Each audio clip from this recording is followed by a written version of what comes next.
ተጋሩ ኣብ ልዕሊ ተጋሩ ትግራይ ትስዕር ሰላም ደጊመ ሰላም ክብል ይፈቱ ኣብ ዝኾነ ይኹን ግዜ ነዚ ቪድዮ ትሰምዑ ኤርትራውያንን ተጋሩን ደጊመ ሰላም ክብል ይፈቱ እዛ ናይ ሎሚ ከም መደባ ቅሪበ ዝዛረበላ ዘለኹ ኣብ ጉዳይ ተጋሩ ኮይና ስለዚ ንዝኾነ ትግራዋይ ክብሎ ዝደሊ ነቲ ነገር ብግቡእ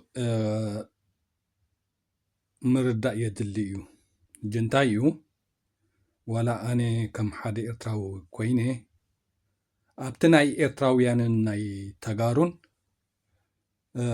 ክንከባበር እምበር ክንተኣታቶ ወይ ክንዘናጠል ወይ ድማ ኣብ ዘይግቡእና ኣቲና ክንዛረብ የብልናን ኢለ ካብ ነዊሕ ዝዛረበሉ እዩ ሕጂ እውን ካብኡ ወፅየ ኣይኮንኩን ሓሳብ ክህብ ደልየ ዘለኹ ማለት እዩ ሕጂ እንታይ እዩ ኣብዚ ንፁር ክኸውን ዝደልዮ ሕጂ ዝኾነ ትግራዋይ እዚ ናይ ተጋሩ እንድዩ ስኻ እንታይ እተወካ ክብለካ ይኽእል እዩ ነቲ ነገር ብግቡእ እንድሕሪ ክርድኦ ዘይክኢሉ ማለት እዩ ሕጂ ኣነ ንዝኾነ ትግራዋይ ኣብ ዝኾነ ሕጂ ብከምዚ ዓይነት ክዛረብ ከለኹ ዝኾነ ትግራዋይ ክርዳእ ዝደልዮ ወይ ተጋሩኩም ተጋሩ ክርድእዋ ዝደልዮ ኣነ ንሕወሓት ኣይተቃወምዎ ነቲ ሓደ ደግፍዎ ነቲ ሓደ ተቃይምኩም ነቲ ሓደ እለይዎ ሲኮነ እቲ ኣነ ዘዛርበኒ ዘሎ እሱ ልክዕ ናይ ተጋሩ እዩ ነተጋሩ ይምልከት ማለት እዩ ነታ ሓንቲ ፓርቲ ይምረፁ ተጋሩ ንሕወሓት ይምረፁ ንሕወሓት ኣውሪዶም ነቲ ሓደ ፓርቲ ናብ ስልጣን የምፁ እሱ ንተጋሩ እዩ ዝምልከት ሕጂ ካብኣ ፍልይ ዝበለት ኣነ ሕጂ ዝዛረበላ ዘለኹ ኣብዚ ሓራ መሬት ሕጂ እንታይ እዛ ነይ መዓንቲ ከም መቐፀልታ ኣቕሪበያ ዘለኹ ቅድሚ እዚኣ ቪድዮ እዚኣ ዘውረድኩዋ ኣላ ትሕቲ እዚኣ ዘላ ቪድዮ ማለት እዩ ኣብ ሓራ መሬት ኮይኖም ክራር እንዳተፃወቱ ዘውረድኩዋ ቪድዮ ኣላ ልክዕ ኣርእስታ ህዝቢ ትግራይ ካልእ ቀዳምነት ኣለዎ ስለዚ ሓራ መሬት ብደሞዝ ተዓሲብካ ሞት እዩ ወዘተ ኣብ ዝብል እዩ እንጂ እዚ ክብል ከለኹ ኣነ ንሕወሓት ተቃይምኩም ነቲ ሓደ ፓርቲ ደግፉ ነቲ ሓደ ፓርቲ ተቃይምኩም ንሕወሓት ደግፉ ኣይኮነን ትሕቶ ናተይ ዝኾነ ትግራዋይ ክርዳእ ዘለዎ እሱ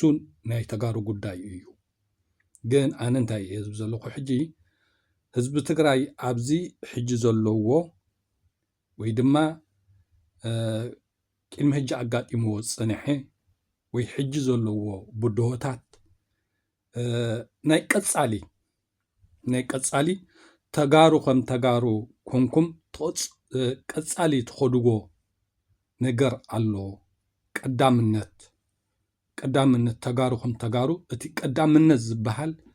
እሱ ቀዳምነት ክሰርሑ ይግባአኩም ኣብዚ ሕጂ ግዜ ንሱ ምስ ተዛዘመ ሽዑ እቲ ነቲ ሓደ ፓርቲ ምድጋፍ ነቲ ሓደ ምቁዋም ሽዑ ተርክብሉ ኢኹም እቲ ቀዳምነት ሳብ መወዳእታ ከየብፅሕካዮ ገሊእኻ ሓራ መሬት ኢልካ ክትከይድ ገሊእኻ ናብ በልፅግና በዚ ገለገለ ክትከይድ ገለ እዚ ንህዝብ ትግራይ ኣይጠቕሞን እዩ ሓደገኛ እዩ ሕጂ እቲ ንኣብነት ዘም ኣብ ሓራ መሬት ዘለዉ ብረት ሒዞም ኣለዉ መን እዩ ዝመርሖም ንዚኦም እቲ ደሞዝ ዝብል ጠቂስና ኣለና ደሞዝ ከም ዘለዎም ደሞዝ ከዓ ብኣብይ ኣሕመድ ከም ዝወሃቡ ማለት እዩ ሕጂ እዚ ሕጂ ሓደገኛ እዩ ንህዝቢ ትግራይ ሲ ኩናት ሕድሕድ ዘስዕብ እዩ እዚ ሓደገኛ ስለ ዝኾነ ዝዛረበሉ ዘለኹ እምበር ኣብቲ ንተጋሩ ዝምልከት ነቲ ሓደ ምቋም ነቲ ሓደ ምድጋፍ እሱን ተጋሩ እዩ ዝምልከት ሕጂ ኤርትራውያንን ተጋሩን ከኣነይ ክንተኣታተው ዘይግባአና ነገር ኣሎ ክንተሓጋገዘሉ ዝግባአና ነገር ከዓ ኣሎ ማለት እዩ ሕጂ ኣነ ሕጂ እዚ ኣብ ሓራም መሬት ኢልካ ገሊኦም ምስ ብልፅግና ኮይኖም ኣብ ኣዲስ ኣበባ ኮይኖም ንኩሎም በቲ ፈላለዩ ኣብ ኣሕመድ ዘካይዶ ዘሎ ንህዝቢ ትግራይ ኩናት ሕድሕድ ዘስዕብ እዩ ኩናት ሕድሕድ ኣብ ተጋሩ ከዓኒ ቃንዛ ተጋሩ ጥራሕ ኣይኮነን ስለዚ ከምኡ ዓይነት ተመሳሳሊ ኣብ ኤርትራውያን ድሕር ጋጢሙ ንህዝቢ ትግራይ ይፀልዎ እዩ ኣብ ህዝቢ ትግራይ ድሕር ጋጢሙ ከዓኒ ንህዝቢ ኤርትራ ይፀልዎ እዩ ንሱ ስለ ዝኾነ ኣነ ሕጂ እዚ ዝካየድ ዘሎ እዞም ኣብ ኣዲስ ኣበባ ኮይኖም ምስ ኣብ ኣሕመድ ወጊኖም ዘለዉ ተጋሩ እዞም ኣብ ሓራም መሬት ኣለና ዝብሉ ብኣብ ኣሕመድ ዕጥቅን ስንቅን ዝወሃቦም ደሞዝ ዝወሃቦም እዚኦም ብምልኦም ካብዚ ነገር እዚ ህዝቢ ትግራይ ሲ ይኸስር እምበር ኣይከስብን ዓገብ እቲ ናተይ ሕጂ መደብ ማለት እዩ ምክንያቱ ህዝቢ ትግራይ ካልእ ቀዳምነት ኣለዎ ንብል ኣለና ኣብዚ ሕጂ ግዜ ህዝቢ ትግራይ ሲ ኣብታ ኢትዮጵያ ሕጂ በታ ናይ ስምምዕ ፕሪቶርያ ዳ ዝራኸብ ዘሎ እምበር ተጋሩ ባዕልኩም ትዛረብዎ ዘለኹም እዩ ብልክዕ ከዓ ንሪኦ ዘለና እዩ ማለት እዩ ሕጂ ወይ ሃገር ምስ ኮንካ ድዩ ወይ ካልእ ብናይ ሕጊ ዘድሊ ነገራት ምስተዛዘመ ድዩ ብድሕሪኡ እቲ ናይ ፖለቲካ ነገርሲ ሽዑ ተርክብልኦም ተጋሩ ደኣ እምበር ሕጂ ንሓደን ክትብል ንህዝቢ ትግራይ ኣብ ኩናት ሕድሕድ ምእታውሲ ዕላማ ኣይኮነን ሕጂ እንታይ እዩ ብዙሓት ሰባት እውን ዝዛረቦ ዘረባ ኣሎ ኣብዚ ሓራም መሬት ደሞዝ ኣለዎ ይበሃል እዩ እንጂ ዝኾነ ሰብ ብዙሕ ሰብ እውን ደሞዝ ኢሎም እዮም ዝኸዱ ዘለዉ ኢደ ዝዛረብ ሰብ እውን ኣሎ ብልክዕ ንዓይ እውን ንሱ እዩ ዝርዳእኒ ምክንያቱ ሓደ እንታይ እዩ ዕላምኦም እንታይ እዩ ንሕወሓት ምእላይ ንሕወሓት ጥራሕ ምእላይ ዕላማ ኣይኮነን ኣብዚ ሕጂ ግዜ ማለት እዩ ቃልሶም ንሃገር እዩ ካሊእ ንኸይትብል ኣብ ትሕቲ ኣብ ኣሕመድ ደሞዝ እንዳተኸፈሉ ዕጥቅን ስንቅን እንዳተዋሃቡ ከምኡ ዓይነት ዕላማ ኣለዎም ክትብል ኣይትኽእልና እቲ ዝበዝሐ ህዝቢ ትግራይ ከዓኒ ናይ ሕጊ ጉዳይን ናይ ሃገር ጉዳይን ከዓኒ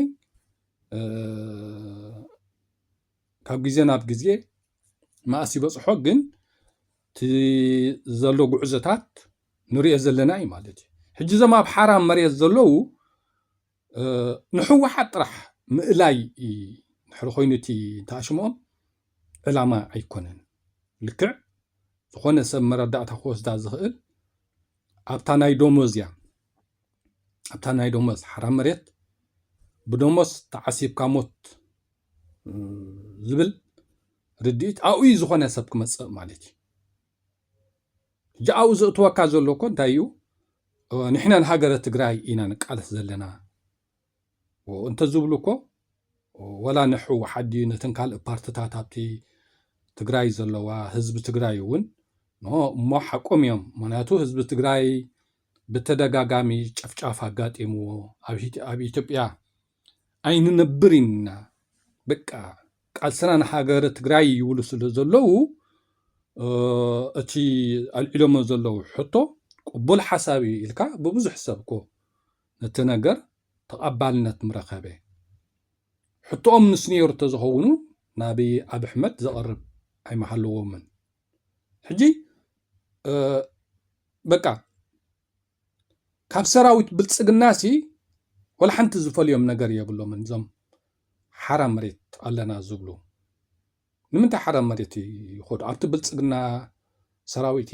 ኣብ ኣሕመድ ኣብኡ ዝሕወሱ እንታይ ፍልልይ ስለ ዘለዎ እዩ ምክንያቱ ትግራይ ኢትዮጵያ ኮይና ክትቅጽል እንድሕሪ ኮይኑ እቲ ዕላምኦም ትግራይ ኢትዮጵያዊት ኮይና ክትቅጽል ጥራይ ንሕወሓት ምእላይ እንድሕሪ ኮይኑ እቲ ዕላምኦም ስለምንታይ ኣብቲ ሰራዊት ኢትዮጵያ ዘይኣትዉ እዚ ሕጂ ክረአ ዘለዎ ወይ ንሱ ኣሚኖም ኣብቲ ብልጽግና ሰራዊት ይኣትዉ ወይ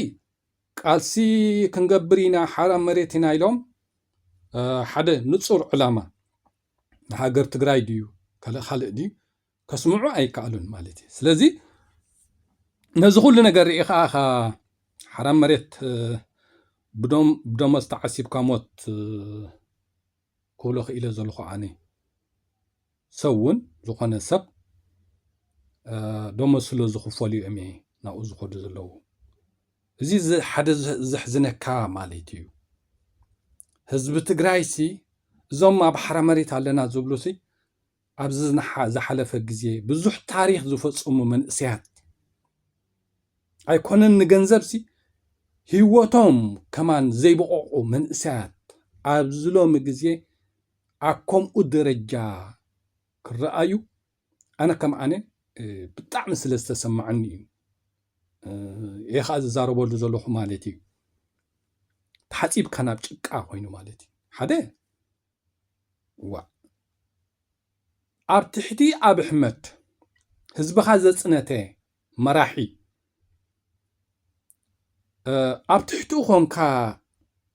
ዝኾነ ትግራዋይ ከሎ ኣብ ትሕቲ ኣብ ኣሕመድሲ ኣለኹ ክብለካስ ወላ እውን ጥዕኑሲ ዳሓንዲ እየ ዝብል ኣነ ዳሓንዲ ምክንያቱ እቲ ህዝቢ ትግራይሲ ተራእዩ እዩ ማለት እዩ ኩሉ ነገሩ ኣወፍዩ ክሳብ ኩሉ ተኸርዲኑ ሓያል ግጥም ዘካየደ ህዝቢ ሎሚ ነቲ ኩሉ ዋጋ ዝኸፈለሉ ንዕኡ ኣብ መወዳእታ ካየብፅሖ ኣብ ከምዚ ደረጃ ኣብ ትሕቲ ኣብ ኣሕመድ ጎንባሕባሕ ክትርኢ ከለኻ ይስማዓካ እንታይ ወሪድዎም እዩ ዘዛረበና ዘሎ ሕጂ ከመይ ጌርካ ሓደ ሕጂሲ ኣብ ትሕቲ ኣብ ኣሕመድ ደሞዝ እንዳተኸፈሉ ዕጥቅን ስንቅ እንዳተዋሃቡ ኣብ ሓራም መሬት ኣለና ዝብሉ እታ ሓንቲ ቃል ኣብዚ መጀመርታ እውን ሰሚዕና ትግራይ ትስዕር ይብሉ ማለት እዩ እንታይ ማለት እዩ እዚ እንታይ ማለት እዩ ተጋሩ ኣብ ልዕሊ ተጋሩ ትግራይ ትስዕር ንብሎ ዘለና ሕጂሲ እሱ ኣብ ሓራም መሬት ኮይኖምሲ ትግራይ ይስዕር ብሎ ንመን ቀቲሎም እዮም ትግራይ ክትስዕር ትግራይስ ንመን ቀቲላ እያ ትግራይ ንትግራይ ቀቲላ ትግራይ ክትስዕር ሕጂ እንታይ እዚ ዕላማ ስለዚ የሎ ማለት እዩ ዕላማ ኣቐዲምካ ዝተኸልካዮ ቃልሲ መራሒ ጎደና ኣለካ ናይቲ ዕላማታትካ ወላ ጭርሖ ክትዛረብ ከለኻ ከመይ ጌርካ ትግራዋይ ምስ ሓደ ትግራዋይ ስለ ዝተዋገስ ትግራይ ትስዕር ክብል ትግራይ ዝወለደቶ እንዲኩሉ ሓደ እንስኹ እርምዎ ይደልዮም ኣነ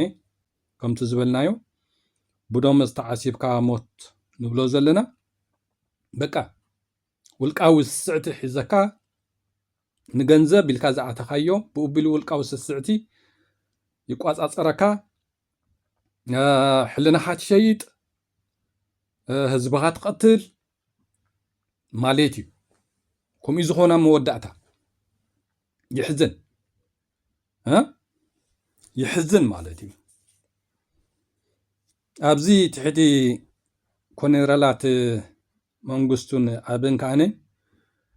ታሪክ ይድገማሉ زبل صحفة أميتنا لنا قال ساعة 17 عمت قال 6 دي اف إذا بحرام مريض علينا زبلو من إسيات أبزي قال 6 دي اف كندي جيجن النزفة صم من إسيات يوم قال 17 عمت نبلو زلنا هاني قال سبوتاتومي أنا حجي قال سي 17 عمت نهزب تግራይ እንታይ ሒዙሉ መጽኡ ኢና እዚ ሕጂ ዝነበረ TDF ዝበሃል ከዓኒ በቃ ናይ መወዳእታ ቀንዛ ህዝቢ ትግራይ ካብቅዕ ዝኽእል ሓይሊ እዩ ዝኸፈለ ኸፊሉ ሃገረ ትግራይ ክተኽላ እዩ ኣነ ከም ኣነ ንሲ ግምታተይ ነይሩ ምክንያቱ ትግራይ ትዕወት ሃገረ ትግራይ እንዳተባሃለ ዝተኸፍለ ዋጋ ኣይኮነን ተጋሩ ከም ተጋሩ ማንም ህዝቢ ክስሕተ ዘይክእል ዝኾነ ሰብ በቃ እንተ ብሓይሊ እንተ ብሕጊ ሃገረ ትግራይ ክተክል ዝኽእል ሓይሊ እዚ ሕጂ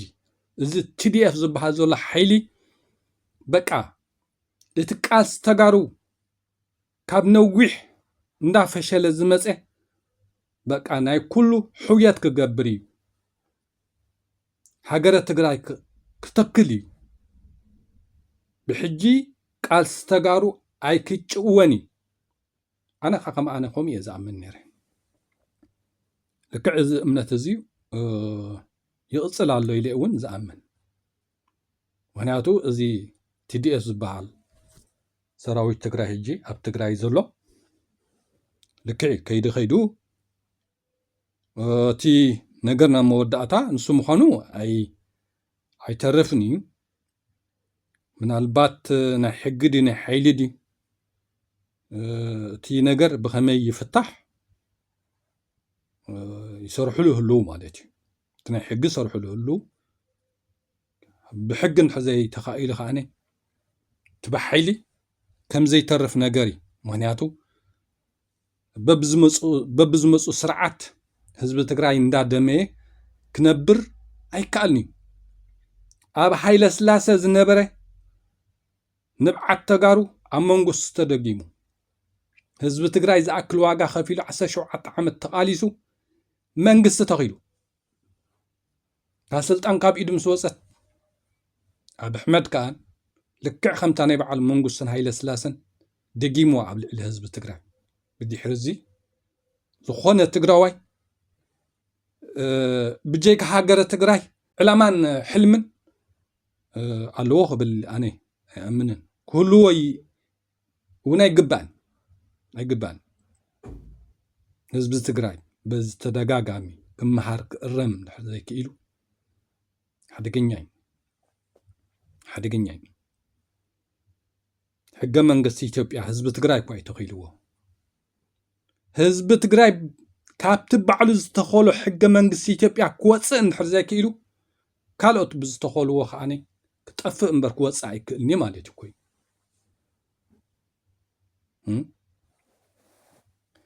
ሕጂ ሓደ ዝሕዝነካ ዝኾነ ትግራዋይሲ ኣብ ትሕቲ በዓል ኣብ ኣሕመድ ክትሪኦ ኣይግባእን ህዝቢ ትግራይሲ እንታይ ዓይነት ዋጋ ይኸፊሉ ዝተፈላለየ ናይ ሓሳብ ዲ ናይ ውድባት ዲ ይሃልወካ ንሕወሓት ፅላእያ ፍተዋ ብዘየገድስ ጉድለት ነይርዋ ኣይነበራን ብዘየገድስ ካልእ ውድባት ካልእ ፓርቲታት ዘሎ ኣብ ትግራይ ጉድለት ኣለዎን የብለን ብዘየገድስ ትግራዋይ ኮንካ ግን ኣብ ጎድኒ ስርዓት ሽዋ ዶ ክትብል ሞት ዘይምፍጣር ይሓይሽ ኣነ ከም ሓደ ኤርትራዊ ከምኡ ኢለ ዝኣምን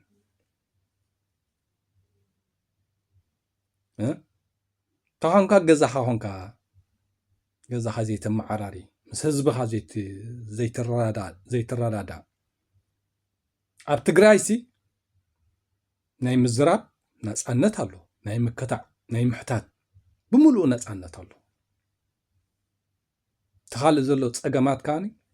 بتزلك عدل ناي ديمقراطي كتحتتن كتزاربن عدل تزلك نسو تطقيمك امونغو حزبخا خونكاكو زخونت هو حد ولا تنكال ودبات كتوردن كتديبن تخلخا حجي እዞም بحارة مريت علنا زبلو እዞም ኣብ شوا خيدم ኣብ احمد تشوقيطم زلو زيهر صدق لهم كاب كمزي وردت زي مفتاري حاش حدا ايغبون اي ساعتنا الحج غزي حزب تግራይሲ ህይወቱ ንብረቱ ኩሉ ነገር ዓንዩ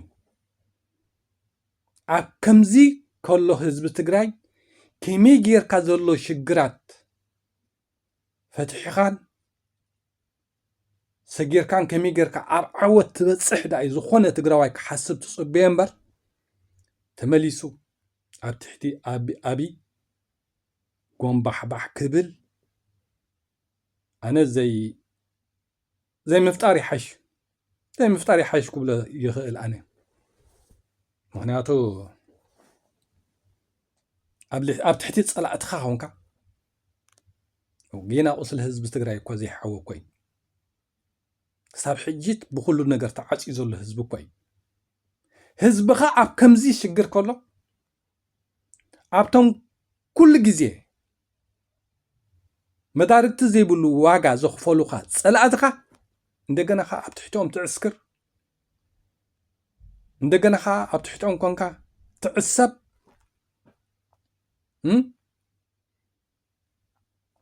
እዚሲ يحفر بدمس تعاسيب كموت زني حرام مريت نسي ولا حنتي تاي علامهم نهاجر تقرأ علامة لكم الكيم كم تزهلوهم عبد حيتي أبي أحمد كرأي محالون جن دوموزون بأبي أحمد سنقوم كل نجارهم بأبي أحمد نمن تايت حرام مريت قدي فوهم عبد بلصقنا زي أتو تلك فللي كوي بلون ኣብ حرام مريت علينا زبلو زلو بكل نجارهم أبي أحمد مولم دومزوم دي عدكم دي سنقوم دي بتم سراويت ناي أبي أحمد تم بلصقنا ده وإذا تتبع هاني بمولم منجست أبي أحمد زمولم سلازي فللي يبلون مالتي سلمن تايدا بحد خوون زي كعلي نمن تايدا ما حرام مريت علينا يبلو له تلقى تغاريهم زقاوم زلو تغاريهم مناي وشتم فللي زواغو زلو إلكا كنات حد ولع كان حزب تግራይ مصنات زغبر زلو ስለዚህ እዚ ነገር እዚ ከምዚ ከሎ እንድሕርና ከምኡ እንድሕሪ ኣትዮም ድክዕዩ بدومس تعسيب كموت كنو بلوخا قدنتي مالتي قدنت هجيجن أنا زخونة تقراواي عقب كوبلوم أزين هزب تقراي أي قباني أبز هجي ساعات مخاني بكل نجر عقل صيب وزلو هزبي كندي شجر زقات أما هزبي كمي جير كام هزبها تلازيبكا مريت كاتملس كمي جيركا ناي قصالي وحسنت كاتراغص ناي هاجر ديو ناي كالئ ديو تغارو خم تغارو أطرح نقصعرو زغباكم بر تايلكم دم ناي بوليتيكانا ناي سلطان فللي تمصو تكربحكم وا اتزخفئ بكل نجر تعاصيهم كلهم هيوتكم زي باقوم نهزبكم من تግራይኩም نتزخفئ شجر حليفكمس لومي جينا اتغعزو افرقي أما ودعتها أفرق خلو أما ودعتها خيبة صحي بالسلطان بتسحبوا أب أحمد دومس جنزب هيبو خفل عليكم تمالي الدم تهبوا نوركم تمالي هواتكم تهبوا نوركم تمالي أكلكم زي بقوكم يحزنك ود سب كوين نباري كونن تاريخ النباري حلنا عبي تقارو عقب كل جزء ندحرك تتملسوا لك إيرتراوያን نجزأسنا أبزح شجر علينا كن إيرتراوያን سي نحق تعريفاتنا لا نبل نحق حقاونة تعريفنا له إيرتران نبل جن بزح شجر عقات إمنا ثلاث عامات مالتي جن اتزحلف قالسي كالي يترف تا هاجر إيرترا أب تحت إثيوبيا زنبرت نسا تمليسا خمال تابع أصيلنا نحقو قداء تعريفاتنا هذا تجارو قالسي عسى شوعة عمت كندا يستوادو قملو أبي آتيو حج قالسي تديف بألاف عشالات زخوفو الكملو ህዝቢ ትግራይ ዝጸነተሉ ንብረቱን ህይወቱን ነዚ ኣበይኹም ከተብፅሕዎ ዳ ገና መወዳእታ ከይብፅሕኹሞ ገሊኹም ን4 ኪሎ ገሊኹም ሓራ መሬት ኢልኩም ትኸዱ ንምንታይ ተጋሩ ዝጀመርኩሞ ቃልሲ መወዳእታ ከይብፅሕኹሞ ኩሉ ግዜ ተደጋጋሚ ታሪክ ንምንታይ ስለምንታይ ታሪክ ይደጋገማሎ ዝብሎ ዘለኹ أبزا تحتي بعل أبي بكنسة إدي معسى شوعة عمت قال ستقارو انتاي نيرو مودعتو تافري والحنت نقر قال عسى شوعة عمت تافريو هو تغافلي قل انت تافريو نزبو تقرأين تحيزو لمسير لحجي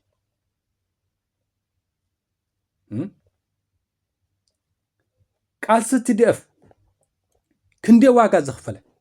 نعوخه هم قدوم خفشل كم تقال عسى شوعة عمت كم تقين مي نقل ناي زحلف قالستات كل جزء تواقو هو تخفلو أما ودعتو أبو ولا حد نقر كيف صحهما تاريخ الدقاق مالو كاب حلوفتا تأرمو تقارو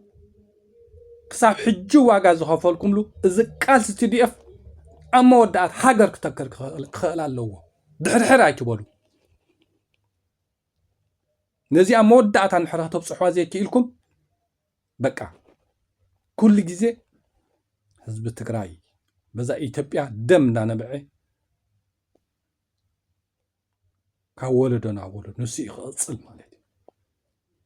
كساب حجي أب حقن حقاونتنا لهم زي بز قال ستديف بي بريتيرا حنا تحنانق لكم عنقص 39 زدقكم حق منغست لكم بعلهم زدقكم حق منغستنا إثيوبيا كتعوتوا لنحزيك إلكم كالوت بزدقوا حقي صباح نقوه ولا حنت نقدر تقبري تقولون هم حجيجن أبتا إثيوبيا زلو حق منغستي تقارو بعلهم زدقكم حقي بين آتيكم بين تفلطوهم بين أسيركم بين تفتحوا وتفلطوهم لذي مسؤول الدرادر عالم تسمعوا واقعها خفيلكم علىكم بريترا تتحيزوا له مالتي سلازي أبقى هاجر تقرأ بحقي تخالنك بحيل بلو بك أنا نزخون التقراوي إزياء صغط الله يزبلو إزياء نحرف الشيلة حجي بك أخيلو حزب تقراي كم قدمون توديبو تأكيو صلاة كالاخر أي كإلنيو مهنياتو قالسي يقالس يوقع يسوع يفشل موداتو بزي حدا ترجم ترف دحر كوينو بقى كساب زحجي زصنحه ناي تغارو كل جزي هو مقصل አይከልኒ كل جزي هو مقصل አይከልኒ حدا ازي اب تግራይ ሕጂ አጋጢሙ ዘሎ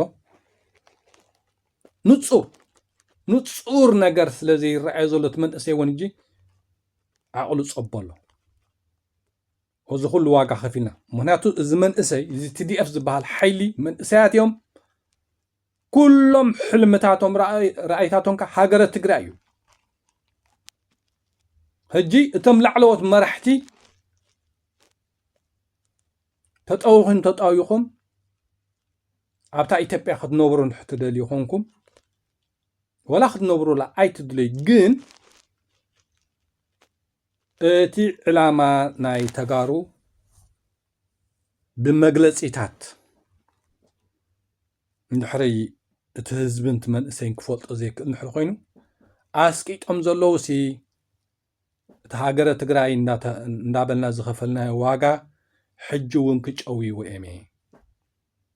ሶም ዞም ላዕለዎት መራሕቲ ብኢትዮጵያ ጥራሕም ዝሓስቡ ኣብታ ኢትዮጵያ ኣብታ 4 ኪሎ ተመሊሶም ስልጣን ሒዞም ከም ቀደሞም ኣብኣ ክነብሩ እዮም ዝደልዩ እቲ መንእሰይ ከምኡ እዩ ዝሓስብ ሕጂ ካይተዛረብካ ስቕ እንድሕር ኮይና በቃ እቲ መንእሰይ ስቕ ኢሎም ዘለውሲ ናብቲ 4 ኪሎ ክምለሱ ስለ ዝደለዩ እዮም ስለዝብል ገሊኡ ንስደቱ ንየመኑ ንሳህሩ ቢሉ ይጓዓዝ ገሊኡ ኻነይ በቃ ጽባሕ ባዕላ ትፈልጥ ኢሉ ኻነይ ደሞዝ ኣለዋ ኢሉ ተሓራመሪ ትኸይድ ስለዚ ነዚ ኩሉ ነገር በቃ እቲ ኣመራርሓ ናይ ትግራይ ዓለም ትፈልጦ ንጹር ዓንቀጽ 39 ጌርና ሃገርና ክንገብር እንደሊ ካብ ኢትዮጵያ ክንወፂና እንደሊ ህዝብና ረፈረንደም ክገብር ኢና እንደሊ ዝብል ንጹር ህዝቢ ትግራይ ንጹር ዝርድእ ሓሳብ ዓለም ትፈልጦ ሓሳብ ክዝረበሎ ክእል ኣለዎ እቶም መንእሰያት ሃገረ ትግራይ እንዳበሉ ህይወቶም ዝኸፈሉ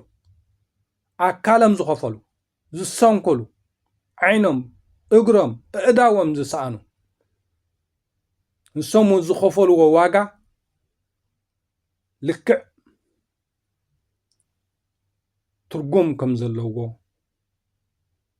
ከም ዘይጣዓስሉ ይፈልጡን ይርድኦምን እቶም ዝቕፅሉ መንእሰያት እውን መተካትኦም በቃ ነታ ታሪፋ ዘላ ጉዕዞ ኣብ ዓወት ከብፅሕዋ ይኸዱ ማለት እዩ እንድሕር ከምዛ ዘላ ታስቕስቕ እንድሕር ኮይና ግን እዞም ኢዶምን እግሮምን ስኢኖም ደው ኢሎም ዘለዉ ስንኩላን ብትግራይ ጉድኣት እዮም ዝበሃሉ ሶም ሕጂ ነቶም መንእሰያት እንታይ እዮም ዝብልዎም ሓደ ንጹር ነገር ዘይረኣይማ እዩ ኣይ ከድና እንድሕር ኣብ ትሕቲ ኢትዮጵያ ንነብር ኮይና ዳ ብቀደሙ ዓይንናን እግርናን ኢድናን ዘስእን كلونا أي من برون زي أم زولون وتم تحتهم زولون من أسياد لذي زناي تجراي أمارة راحة بقى نصور نجارنا هذا بتجراي كاسمع خلالو تايو أتاي تبي هنا بردلي تعرف كيلو تمليسو ويس انتايو ህዝቢ ትግራይ እንታይ እዩ ድሌትካ እንታይ እዩ ክበሃል ኣለዎ ክሕተት ኣለዎ እቶም ሃገረ ትግራይ እንዳበሉ ኣካሎም ዓይኖም ኢዶም እግሮም ዝሰኣኑ መንእሰያት እውን ዝኸፈልዎ ዋጋ ክሳራዲ መክሰብ ክፈልጥዎ ክእሉ ኣለዎ ንጹር ክኾነ ኣለዎ ንህዝቢ ትግራይ ምክንያቱ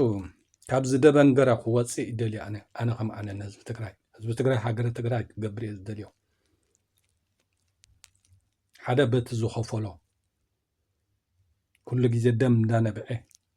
እንዳደመየ ክነብር ኣይደልዮን ህዝቢ ትግራይ ሃገሩ ክገብር ኤርትራውያንን ተጋሩን ብዝያዳ ዝሓሸ ናይ ቀጻሊ ዕድል ክህልወና እንድሕር ኮይኑ እውን ኣነ ከም ሓደ ኤርትራዊ ህዝቢ ትግራይ ሃገር ምስ ዝገብር ኢለ እየ ዝኣምን።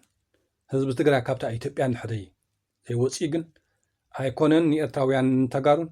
ንተጋሩ እውን ኣይተሰማምዑም ኢና። እዛ ንሪኣ ዘለና እንድያ ኣብ ትግራይ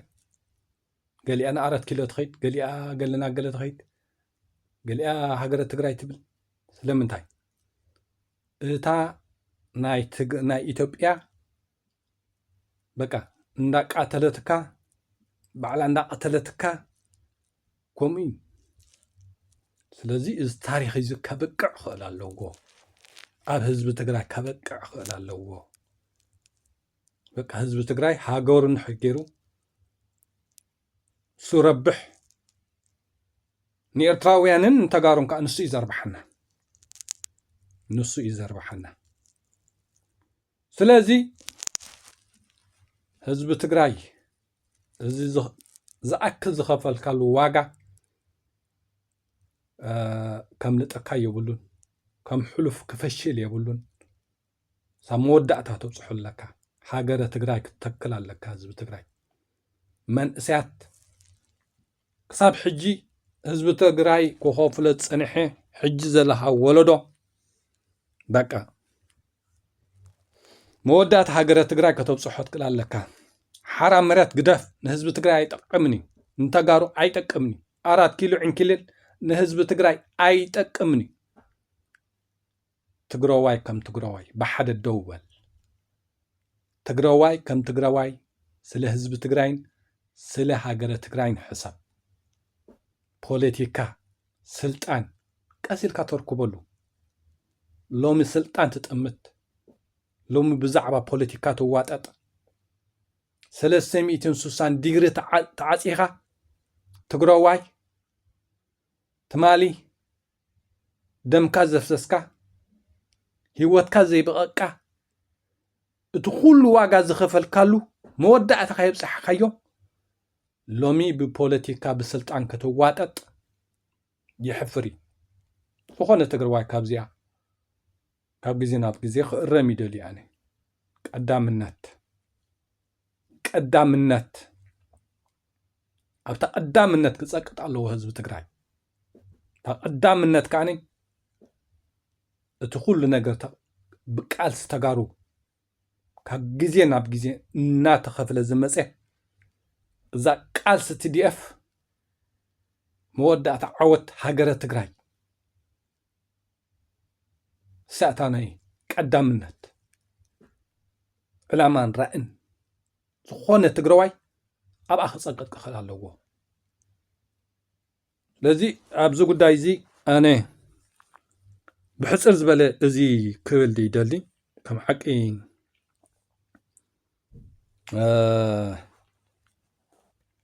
ስማዓካ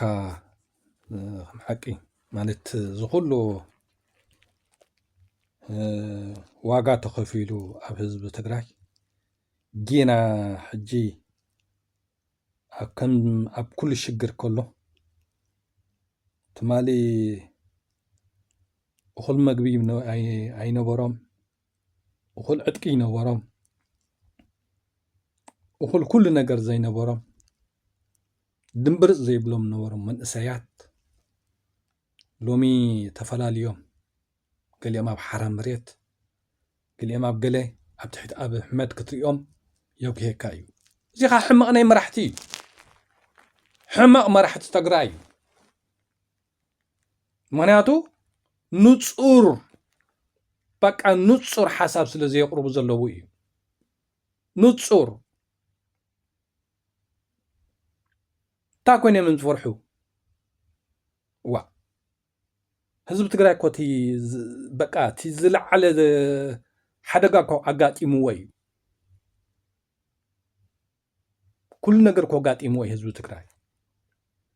ሕጂ ግና ዝሓሸ እኳ ብወገን ኤርትራ ብፁምደን ብገለልን ኢልካ ቁሩብ ትንፋስ ተረኺቡ ኣሎ። ዋ 360 ዲግሪ ተዓፂ ከሎ ዘይፈርሐ ህዝቢ ትግራይ ስለምንታይ እዩ ሎሚ መራሕቲ ኣብ ትግራይ ዘለዉ እቲ ናይ ሃገር ሕቶን ናይ ረፈረንደም ሕቶን ኣፍ ልቦም ነፊሖም ክዛረብሉ ዘይክእሉ እንታይ እዮም? እንታይ ኮይኖም ህዝቢ ትግራይ እንታይ ምርጫኻ ዝብል ሕቶን ህዝቢ ትግራይ ዘይቀርበሉ ዓለም ትሰምዑ ዘረባ እንታይ ኮይኖም? እዚ ህጂኒ መንእሰያት ትግራይ ከዓነይ ብገንዘብን ብገለን ኣብ ትሕቲ ኣብይ ክመራስሑ ኣኽኢልዎም ዘሎ ማለት እዩ። ስለዚ መራሕቲ ትግራይ ካብ ሕሉፍኩም ተኣረሙ። ኣነ ከም ሓደ ሰብ ከም ውልቀ ሰብ በቃ መራሒ እንድሕሪ ኣብ ትግራይ ክፈጁ ጎዲሉ ዘሎ ተቐንዲ ግሉፅነት እኮ እዩ። ንሶም ይምርሑ እትዮም ይምርሑ ኢልካ ጥራሕ ኣይኮነን እቲ ነገር ግሉፅነት በቃ ህዝቢ ግሉፅነት ይደልየካ። ፅባሕ ድሕሪ ፅባሕ ናበይ ቢልካ ኢኻ ብፍላይ እዚ ናይ በዓል ህዝቢ ትግራይ ሕጂሲ ኣብ ኢትዮጵያ ኮይኑ መሰላቱ ክረክብ ኣይከኣለ ሰላሙ ከውሕስ ኣይከኣለ ኣይ ንሃገር ንፁርነት ናይ መራሕቱ ግሉፅነት ናይ መራሕቱ ክፈልጥ ኣይከኣለ ክሳብ መዓስ ኮም ኢልካ ክሳብ መዓስ? ሕጂ ናይ ገለ ተጋሩስ መሲ ናብ ኣብ ኣሕመድ ኣይንቐርብን ኣይንድመርን ምስ ኢሳያስ ኣይንቐርብን ኣይንፅመድን ዝብሉ ከመይ ጌርካ ደዓ ኩሉ ኣብ ማእኸል ተቐልቂልካ ከመይ ኢልካ ትነብር? ከመይ ኢልካ ትነብር? እዚ ሕጂ ክተርፍ ኣለዎ። ስኻ ረብሓታትካ ኢኻ ትቐድም። ምስ ኣበ ተፀጊዐ እንታይ እዩ ቀንዲ ሕቶታተይ ክዕወተሉ ይኽእል ዶ ኢልካ ኢኻ ትሓስብ? ምስ ኢሳያስ ወይ ምስ ኤርትራ ተፀጊዐ ተራኺበ ናይ ቀፃሊ ረብሓታተይ ክዕውት ይኽእል ዶ? እንታይ እዩ መክሰባተይ ክትብል ኣለካ እምበር ትማሊ ምሳይ ይታኮስ ነይሮም ሕጂ ምስ ክልቲኦም ክቐርብ የብለን ምስ ክልቲኦም ክታኮስ ኣለኒ ህዝቢ ዶም ከተለኩም ደልኹም ዘለኹም ኣለዉ ማለት እቲ ዝበዝሐ ህዝቢ ንሪኦ ኣለና ሕጂ ምክንያቱ እንተ ብፅምዶ ገለ ኢሉ ብወገን ኤርትራ ንሪኦ ኣለና እቶም ገለ መራሕቲ እውን ንሪኦም ኣለና ኣሎ ግን ናብ ኢትዮጵያ ኣይንቕረብ ናብ ኤርትራ ይንቕረብ ዝብሉ ማለት እዩ ናብ ኩሉ ይንቕረብ ኢልካ ደኣ እሞ ከመይ ኢልካ ክንበር እዩ ብታ ትግራይ ከመይ ኢልካ ክንበር? እዚኦም ሕጂ ልዕሊ እዚኦም ፀላእቲ የሎን ናብቲ ኣይንቕረብ ዝብሉ ልዕሊ እዚኦም ፀላእቲ የለን። ልዕሊ እዚኦም ተበለፅቲ፣ ልዕሊ እዚኦም ሙስልያት፣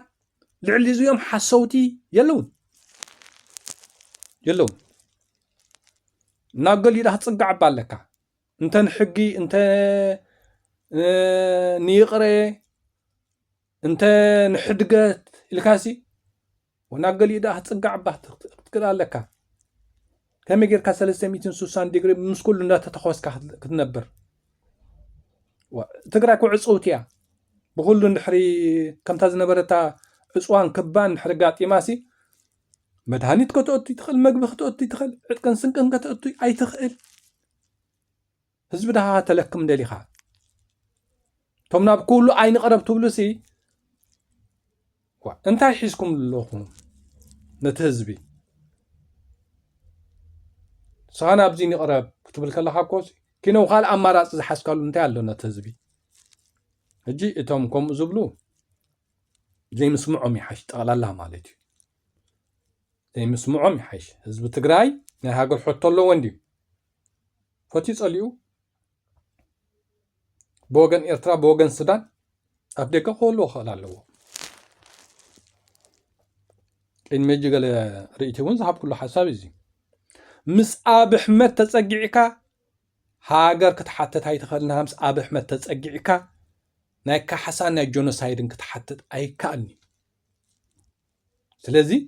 ነዘን ኩለን ሕቶታት ህዝቢ ትግራይ ከዓ ክምልሰን እንተዘይክኢሉ ብዓንቶ በዳ እንታይ ዘዋግእ ነይርዎ? انتي زواج نيرو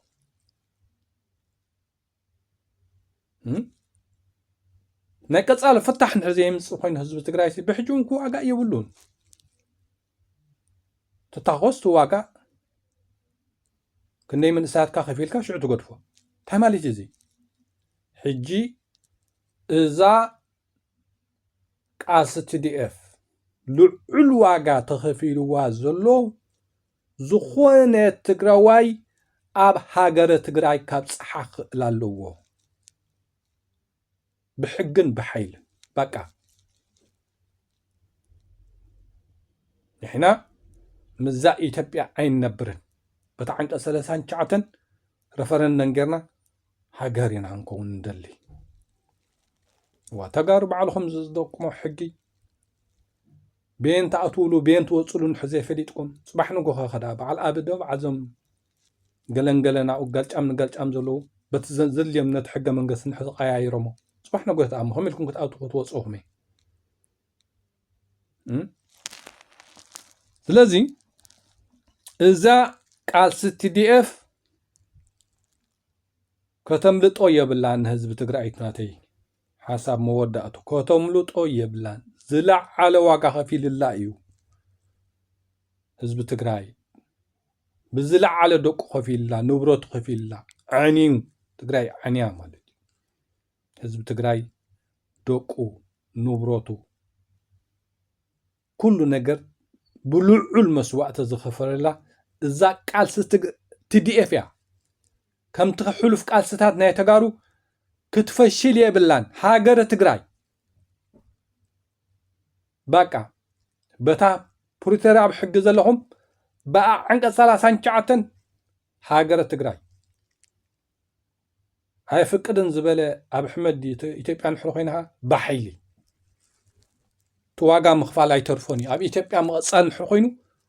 تواقع مخفال أي ترفوني نهزب تجراي أب هايل سلاسة تخافيلو أب منقص تخافيلو أب تخافيلو أب تشتي إثيوبيا مخفال مقصال نهزب تجراي واقع مخفال أي ترفوني بقى تاب حقن حذي كتعود تزيك إلى ني إثيوبيا أب شمون تجمامعك شو خلن كلات فتين تسألين هاجر كونا حتى يعني بحقن بحيلن هاجر تجراي كبلا له حزب تجراي بقى بحقد تفلالينا صبق بعنا زنا حق منقص له إثيوبيا أي فالن تلكون كا بحيلي بحج مسخهم أي نبرن بقى كم زنتيلنا واقع هنكفلنا تبلي بالكان كل جزء أبتحي إثيوبيا مقصال منبارن كل جزء واقع خفلكاي كل جزء واقع خفلكاي لازم كسب حجة تقفلت أنا حاب بفلاي زي قاسيناي TDF لعل عقم زرع خالدي تاريخ تجننت تسبنت كوجد لي أقولون حزب تجراي عقوبة خلالو بسرنا خبلالو تا سر كدفرا يبلون تجارو هم تجارو خاني زما عادت كيلو إن كيلو تبلو زلهم زما بحرام مريت إن كيلو تبلو زلهم قدفو والقوي دومز والقوي قال تبلو تاريخ يعبي حلنا عب حلنا حزب خام دحان حلنا نقص علي ولدتات تግራይ مدحني عبي لومي ابتي خندي تخفيلكا انتي تخفيلكا تاي خونا كايو مس حزب خابتا تግራይካ حمل خندا بلع خنت حماق جزيت زيت سكرو لومس دحان زحاشه بصم دم بغلني لكا همان بوغن إرترا دحان بوتا تفطيرو له تا سودان ونبعلا كناتا سلازلو وانبر ناو بالكا منقصاتهم شجراك كلوني سلازي اتعدلتي زي نبره خلو كمان حزب تግራይ 360 ديجري تعاطي خلو حزب تግራይ تحمق جزي كمان حليفو لو ما ابدحن درجه خلخا ندومز نغنزب الكا ابتحتي بعل اب احمد قوم بحبحت بزلها قال اخا دومز كتكفل حرمري زلخا قليخا دو مسكت كفل أبا عارت كل إنكيل تبزلخا اترفكا نيشتين جرخا حسكا مسزبخا وقن مسزبخا وقن ولا موت خون مسزبخا موت قلالك مدحان دحرو خوينها مسزبخا دحان قلالك صلاينا كدع يخون مسزبخا زصنته نغنزب الكامسو تصقع يحفري تماكم وديقوم زلو وا بحجون تقريمهم كابتي حما تاريخ قوصو صبو تماكم حسرة زي ودقم تقاروخا كتنقو تقول لكم كتنقو أيكون النجنزب كتموتو تمالين هيوتكم زي بقاكم نهزبهم من تجراين عينهم زي بقاكم لا أجرهم إيدكم زي بقاكم لا لومي تخلوا عجز خافلكم له مودع تعود كيبس أحملس نجنزب نربح لكم نبتن تخدوا صبوا أيكونن نزيو نهزب تجراي أي تقمني تجارو بحد دولو أوشتهم زلو ناي بوليتيكا ناي سلطان تركوا لهم أبتجراي سي كتحتت شجري بالكا تزارب شجري بالكا نحو حد كتصرفوا أخي بعدنا نسمع زلنا وكان حتى تعدن تزهلونا اتروانسي كمي مسلوكم نقنئيناكم نقنئ قدس قنئي يحزننا أنا بزيك العالم مالتي تقارو تماخل تقرايكم أخي باقيركم دس زبالوكم كتزاربوا كلهم سي ونمرحتهم كتصرفوهم كوي ولا سوكو قبلا يكون اندي زبلاني أقلي سد الناس تحوسوا سيلكا عشا ديمقراس اللو يويني لي أمني سيلكا نسب ناس عرف كان عبالكا سوق هلون يابلون كرم خلالو وجن سخاب سنة سرعات تأمنوا له حسابكا هتقرب جن أبتكرايسي بقى ملؤ زي ودلي زلو زيب إيرتران أب إيرتراويان تزلونا زيب إيرترا بتوشت حقرنا كم قلنا حديثنا زين السر كم إلنا تزاربنا زخون نجر تزيقات مناكو وزينا على كون إيرتراويان عيب عدل كوي زيناين فلتنا بس هناين فلتنا زي أساب تقرأ لا أب تقرأ سي أبدس بالك أخي بس دس بالك حطو تحتت حتيت كذي تأثر وزي عيب نجر عنا نيرتاوين تقارس زي أهمنا لا تكون دس بالكم تزاربكم بتلكم لتلكم تحضروا عيد فرحوا ميو عيدوا زيونكو زي سألنا كلنا رأينا أن حزب يرتاح كم حزب تقرأي دو أبا أخي بانا حتتنا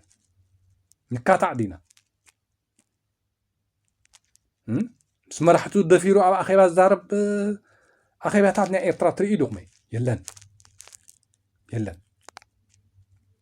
تعيبنا قرقو أب تقرأي الهجي ناتسنة ديمقراس له جنعو عكيبكا تخالق دخمتات سخاء أسلكم كتعوتوا نحرحونكم سي تقارو بحدد عدولون بر أي تفلاليو نابتكا ولدو زصنوتكم مرحتي إثيوبيا ناب أنتم مليسكم قوم بحوحتو لسي يحزن بكا زمري يمزلنا كونيرالات كل حد زفل اليوم يبلم هذا سلاسهم منقصهم أبوهم ولا حد زفل اليوم نجار يبلمن أب هاي سلاس استفز أمكا تاريخ أما منقص أب رخيب كله كل نجار مالك تقرأ كونكا مبز حجك زي حزب تقرأي بكل نجار كنده واجا زخفل حزبي نابت أصناتي خطخيد بوغن إيرتراسي بقى أمارات يبلكان بكل تعصص لذي تخل مس سياس انت نحقي انت بعيبو تي نهزب إيرتران نهزب تجراين الكازر قاله تقبر هو حاتكو إيرتراوان نسأل عينا ምክንያቱ ቀዳማይ ወራር ካልኣይ ወራር ሳልሳይ ወራር ትግራዋይ ኣሎ ኦሮሞ ኣሎ ኣምሓራ ኣሎ ገለ እንዳበለት ኣወዲኣትና ኢልና ኢና እኮ ህዝቢ ከም ህዝቢ ንሕወሓት ብኸምኡ ንፀልኣይና ግን ብኸምኡ ስለ ዝፀላእናያሲ ሕጂ ኣኽቢብኩም በልዋ ክንብለኩም ዋ ብድሕሪ ኮነ ህዝቢ ትግራይ እንታይ ካጋጥሞ ሽግር ናይ ህዝቢ ትግራይ እኮ ዘዛርበና ዘሎ ኣነ ንሕወሓት ሓልየላ ዲ ንሕወሓት ሓልየላ ይፈልጥ ንህግደፍ ሓልየለና ይፈልጥ ግን ህግደፍ ከተጥቅዕ ሕወሓት ከተጥቅዕ ከለኻ ቀጻልነት ናይ ህዝብኻ ትፈልጥ ክትክእል ኣለካ እምበር ሕወሓት ጥራሕ ትጥፍኣልና ህግደፍ ጥራሕ ትጥፍኣልና ኢልካ ምስኡኻ ህዝብኻ ተጥፍእ እንድሕር ኮንካሲ እንታይ ክትከስብ እንታይ ሒዝካ ክትተርፍ ተኣሞ እንጂ ኣብዚ እዩ ሕጂ ከም ኤርትራውያንን ተጋሩን ኣብዚ ዋላ እዚ ከምዚ ዓይነት ፍልልያት ኮይኑ ንሕና ኸ እታ ህዝብና ህዝብ ደ ኮና ንሕና ኤርትራውያን ንህዝቢ ኤርትራ ወዲብና ንጎስጊዝና ንህግደፍ ጥራይ ክነትርፋ ክንክእል ኣለና ተጋሩ ከም ተጋሩ ከዓኒ ንህዝቢ ጎስጊዝኩም ንሕወሓት ጥራያ ተትርፍዋ እሱ ክኸውን ዘለዎ እምበር ምስ ካልእ ቀተልትካ ምስ በዓል ኣብ ምስ ክናይ ግዳም ሓይልታት ኮንካ ኣብ በዓልኻ ንበዓልኻ ኩናት ሕድሕድ ምጥፋእ ገለመለ እዚዩ ነውሪ ኣብ ኤርትራውያን ተጋሩን እዚ ጌጋ ሓሳብ እዚ ኣይጠቅምን እዩ ብዙሓት ገዛእታት ኣብ ህዝቢ ኤርትራን ኣብ ህዝቢ ትግራይን ክሰርሑሉ ዝፀንሑ እዮም ካብኡ ሓሊፎም እውን ንህዝቢ ኤርትራን ንህዝቢ ትግራይን ና ከምዚ ዓይነት ሽግር ዘብፅሑና ስኢልካ ሃንደበት ዝተላዕለ ነገር ኣይኮነን እጂ ካብዚ ኩሉ ነገር ክንወፅእ እንድሕር ኮይና ወለዶ ብፍላይ መንእሰያት ማለት እዩ መንእሰያት ኣዝዮም መንእሰይ ቀሊል ሓይሊ ይኮነን መንእሰይ ቀያሪ ኩሉ ነገር እዩ ስለዚ ኩሉ ግዜ ኤርትራዊ ይኹን ትግራዋይ ይኹን ካብቲ ናይ ህዝብኻ ክብርታት ዘይምውፃእ ምስ ሕወሓት ኮንካ ካልእ ነገር ትገብር የብልካን ትግራዋይ ኮንካ ከዓኒ ምስ ህግደፍ ኮንካ ብልዕሊ ህዝቢ ትግራይ ካልእ ክትገብር የብልካን ኣይኮነን ምስ ካልኦስ ኮንካሲ ኣብ መንጎ ኤርትራውያንን ተጋሩን ከማን ክንከባበርን ክንተሓጋገዝን ደኣ እምበር ነቲ ሓደ ፀግዑ ኮንካ ነቲ ሓደ ከተድምዮ ነቲ ሓደ ፀግዑ ኮንካ ነቲ ሓደ ከተድምዮ ንህዝቢ ኤርትራ ንህዝቢ ትግራይ ኣይጠቅምን ኣነ ሕጂ እቲ ሓፈሻዊ ኩናት ሕድሕድ ኣብ ህዝቢ ትግራይ ከስዕብ ዝኽእል ንሱ ነይበልዎ ዳኣ ዝብ ዘለኹ እምበር ኣብቲ ውሽጢ ናይ ተጋሩ ከም ተጋሩ ፖለቲካ ኣብኡ ይኹንኩን ዝኣቱ ዘለኹ ንሱ ንተጋሩ እዩ ዝምልከት ከኣቱ ይደልኒ ኣነ ተጋሩ ከም ተጋሩ ግን ኣብታ ትግራይኩም ተኣከቡ ምስ ካልእ ኣይትፀጉዑ ብዲፕሎማሰት ተራኸብ ትኽእላ ምስ ኩሉ ምስ ብፖለቲካ ምክንያት ግን ኣንጻርቲ ሓደ ወጊንካ ምስቲ ሓደ ህዝብኻ ኣብ መንጎ እንዳተቃተልካ ምንባር ግን ኣይጠቅምን እዩ ኣይጠቅምን ሓደጋ ኣለዎ ዝኸፍአ ዝኸበደ ስራሕ ንጎ መፍትሒ ዘይትረኽበሉ ይሽግር ምክንያቱ ኣብ ኣሕመድ ራእይዎ ዶ ሰራዊት ብልፅግና ኣብ ኣሕመድ ደመዞም ዕጥቆም ህቦም ኣብ ሓራ መሬት ዘለውካ ደመዞም ዕጥቆም ዝህቦም ድሕሪ ኮይኑ ስታይ ፍልሊ ኣለዎም ፍልሊ እንተዘይብሎም ስለምንታይ ብሓደ ኣብ ሓደ ግንባር ኣብ ሓደ ማዕስከር ዘይኮኑ እንተኢልካ ተንኮል ምክንያቱ እቶም ኣብ ሓራ መሬት ኣለና ዝብሉ ሶም ክዋግኡ ከለዉ ምስ ተጋሩ ባዕሎም ተጋሩ ኣብ ውሽጦም ኣጋጢሞም ዘሎ ክበሃል ኮነ ኢልካ ዝስራሕ ዘሎ ተንኮል ከምኡ ስለ ዝስራሕ ዘሎ እዩ እምበር እቲ ከይድካ በቃ ኩናት ሕድሕድ ወሊዕካን ተጋሩ kimi ቢልካ ተጥፍኦም እዚ ዝካየድ ዘሎ እዚ ኣብ ሓራ መሬት ዶ ኣብ ገለደ ንሪኦ ዘለና በቃ ከምኡ ሕጂ እቲ ዝኸፍአ ናይ ደም ምፍሳስን ካልእን ከየስዓበ እዚኣ ተጋሩ ከም ተጋሩ ለብሙላ لبملا أنت بجنزب عسيبكا أنت بدو مذهبكا أنت جرهنت مزميزكا قابل على حزب تجراي حدقنيا كقهم زي كل حمع تاريخ ينصالالو له سلازي نايزر بات زخون كل حنتي إرتوان سألوكو أبدا أدي سابا سأبهم سرحنا زولو جن عدكم بريتني يبلو من بزح مايسي كيدم تنقر كردو أمي مالتي زما بحرام مريت لنا زولو زلو جن عدكم بريتن حيزم مالو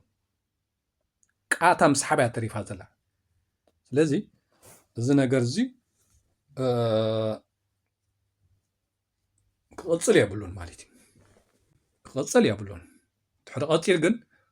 قبل علي حزب تግራይ كبيد حدقة حقاطمي زحفر لذي اتم من اسيات بفلاينا بزا حرام ريدو تحت ابدلكم تخرج زلهم አይትጋገዩ ወለድናሲ ብልዒ ሓላፊ ሽም ተራፊ ይብሉ ስለዚ ንገንዘብ ኢልካ ሕማቅ ታሪክ ምግዳፍ ኣብ ዓለም ትዝኸፍአ እዩ ወዲ ሰብ ነባሪ ይኮነን ታሪክ ነባሪ ስለዚ ታሪክ ክቡር እዩ ስለ ህዝብኻ ምስለ ወለደታትካ ትኸፍሎ قليل يكون تاريخ مالتي حجي حزب تግራይ لعل واقع خفيلو تأمر نجر صريحو እንደገና ንዑህ መወዳዕታ ከይብፅሖ ከሎ በትን ንገሊኦም ብገንዘብ ንገሊኦም ብገለ ንገሊኻ ዓሲቦም ፋሕ ብትን ኣቢሎም ኣብ ውሽጢ ትግራይ ተጋሩ ኩናት ሕድሕድ ክውልዑ نحرخ إلهم صلاعتهم بقى مودعتو زحفر تاريخ تباهي لطرح كزازم كينو خالق زقصل نجر يلن مالتي لذي تجارو زيها كتردقوا كتصرحوا لا كتصعروا لا كتدخموا لا من اسيات غوسغاس السمهرو وزته ردئيت كوهابهم تي جلجل زخي زلا جيجاتات كقصل يبلون دحر እዞም መንእሰያት ክሳብ ሕጂ ኣብ ትግራይ ክኸፍሉ ፅንሑ ከዓኒ መወዳእታ ናይ ወይ ቀጻሊ ናይ ጽባሕ ድሕሪ ጽባሕ ቀጻሊ ናይ ህዝቢ ትግራይን እቲ ነገር ንጹር ክፈልጦ ክእሉ ኣለዎ ምክንያቱ ድሕሪ ስኢልካ ስቕ እንድሕሪ ኮይና ግን 17 ዓመት ህዝቢ ትግራይ ተቃሊሱ ተቃልሲ ፈሺሉ ንህዝቢ ትግራይ ዝኩሉ ዋጋ ከፊልና ሕጂ ከዓን ዝኩሉ ዋጋ ከፊልና TDF ከዓኒ በቃ الحنت صغيرة ነገር የለን ዝብል ናይ ተስፋ ምቁራጽ ቀሊል ስለዘይኮነ ናይ ቀጻሊ ህዝቢ ትግራይን እንታይ እዩ እዚው ብወግዒ ክግለጸሉ ጽቡቕ እዩ ጅተም መራሕቲ ኣብ ትግራይ ዘለኹም እዚ ነገር እዚ ግልጺ ንህዝቢ ትግራይ ከተስምዑ ኣለኩም ዕላማኹም ጽባሕ ናይ ድሕሪ ጽባሕ ህዝብኹም ሒዝኩም ናበይ እብልኩም ኣንፈትኩም ናበይ እዩ እንኪሊልካ ከምታ ናይ ቀደምካ ሰንኪልካ ተሰዊእካ ኣብታ 4 ኪሎ ደሃ ክትምለስ ትደሊ ኣነ ጽርዋ ኣየፋልን ድሕሪ ሕጂ ናብ ሸዋ ገጽና ግልጽ የለን ሃገረ ትግራይ እዩ ብሕግን ብሓይልን ዕላማና ንሱ እዩ መወዳእታና ንሱ እዩ እንድሕር ኮይና እዚኣ ከዓ ግልፂ ህዝቢ ትግራይን ዓለም ክፈልጣ ክኽእል ኣለዎ ኣታ ናይ ሕጊ ዓንቀጽ 39 ኣላ ናይ ፖርተር ኣላ ወዘተ ኣብኣ ተደራደር በኣንድ ሕዘይ ተግቢርኩም ከዓ ብሓይሊ ድሌትና ክንገብር ንኽእል ኢና ኢልካ ከዓነይ ስራኻን ዕጥቃኻን ሸጥ ኣቢልካ ከዓ ትፅበያናታ ነገር ኣይተፅበኻያን ታብ ምኽፋል ዋጋ ደው ትብል ማለት ኣይኮነትን ኣነ ብዘይ ቀልዓለም እየ ክዛረብ ዝደሊ ምክንያቱ ህዝቢ ትግራይ ካብ ትግራይ ወፂኑ ሸዋ ኣቢሉ ኩናት ኣውጊዱ ዝቆተለ ህዝቢ የለን ኣብታ ትግራይ መመፂኦም ሃይለ ስላሴ ኣብ ትግራይ መፂኡ ቆትሎ መንግስቱ ኣብ ትግራይ መፂኡ ቆትሎም ኣብይ ኣብ ትግራይ መፂኡ ቀቲልዎም ስለዚ ሱቕ ስለ ዝበልካ እታ مقتال ኣብ ልዕሊ ተጋሩ ደው ኣይትብልንያ ደው ስለዘይ ትብል በቃ ብሕጊ ንሕራኣ ተግቢርኩማ ጽቡቕ ብሕጊ ኣይተግበርኩማንካ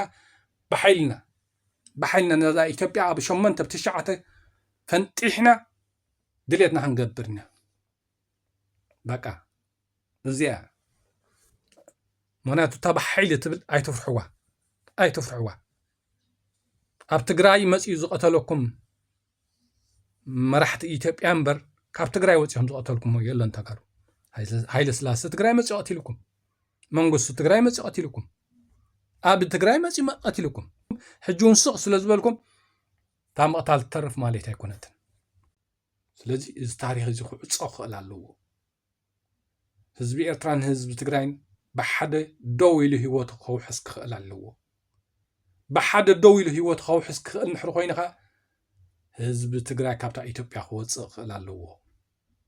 كابتا إثيوبيا نحزي وصي حزب تقراي جن أيكونن سلام حزب إرترا كلو تجارو بعلم نبعلم سلام كلهم أيكلني درين رئيس لنا كوي لذي إزي بزيك العالم كزرب لهم كسرح لنا هاللو فلا بوجن تجراي إذا حج زخيد زلو قلت إفكا بوزحنا غير كسرح هاللو مسقات أمي ملكس كانزا ترقم يبلون ننجرات تايكون أخاف دخمول زلكا بفلا يا بتجرا حجي بلجتا ترأيلو ني حدقا ملكت الرأيلو سلازي نيزي ني حدقا ملكت قلتيفكا صرحلو تقلالكا قوس من سياتكا نهزبخا خنقبرنا نسيكونا بقى تي ناي قصالي نهزب تقراي هجي قند نغر نهزب تقراي تدليوم من سياتن كله هزب تقراي تدليوم بقى هزب تقراي كساب حجي خوفله صنحي نسو نابي قصيو نابي قصي مس إثيوبيا زلو ناي متحتات انتايو مس عالم زلو انتايو نصر كون اللون حزب تقراي بقى ناي ريفرندم حطو ديو ناي قلح حطو ديو كل نجر كمزان حزب إرترا ريفرندم مرص استبحاله حزب إرترا مرص حزب تقراي كا مرص كبحالالو وجي مرص كبحالالو بقى تنجر زين مبالي سسناي